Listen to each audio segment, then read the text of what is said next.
السلام عليكم ورحمة الله وبركاته أعزائي المشاهدين، يا أحسن متابعين وأحلى مشجعين على مستوى العالم العربي والعالم الأفريقي والعالم أجمع. أهلا وسهلا بكم في حلقة رياضية جديدة مع أخوكم معتز على اليوتيوب. طبعا أنصار شبيبة القبائل أكتر من واحد معارض بسبب توقف الدوري الجزائري بسبب فريق اتحاد الجزائر أو اتحاد العاصمة الجزائري، وأيضا جمال بالماضي اللي استدعى 4 لاعبين من فريق اتحاد الرياضي الجزائري.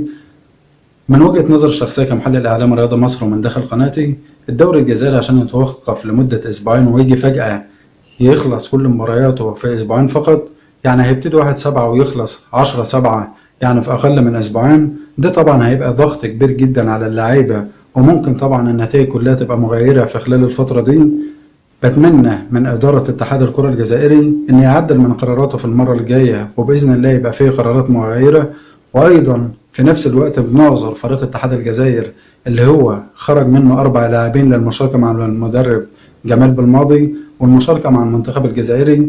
طبعا 4 لاعبين هيأثروا جامد مع المنتخب الجزائري، وفي نفس الوقت هيأثروا جامد مع فريق اتحاد العاصمة الجزائري. كمحلل إعلام رياضة مصر ومن داخل قناتي بقول لحضراتكم لو أنا مكان اتحاد الجزائر وهطالب بتأجيل المباراة، وفي نفس الوقت بدي فرصة للاعبين إن أنا يبقى قدامي فرصة إن أنا أشارك في البطولات الأفريقية الموسم القادم، لازم بعد كده أدي فرصة لمباريات الدوري الجزائري بالاستكمال وعدم التوقف خلال الفترة من شهر 7 لشهر 7 الموسم القادم. يعني قدامي سنة بحالها هلعب فيها المباريات دون توقف عشان ما تسببش في حالة الضغط الموجود في الموسم الحالي.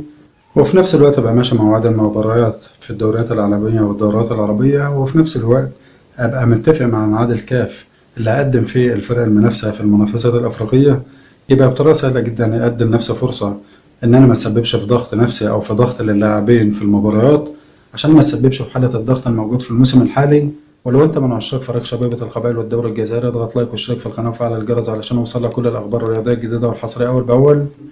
مع أطيب تمنيات الفريق شبيبة القبائل بالعودة بقوة في الدوري الجزائري والدوريات العربية والأفريقية والعالمية، وأشوفكم على خير في حلقة تانية، والسلام عليكم ورحمة الله وبركاته.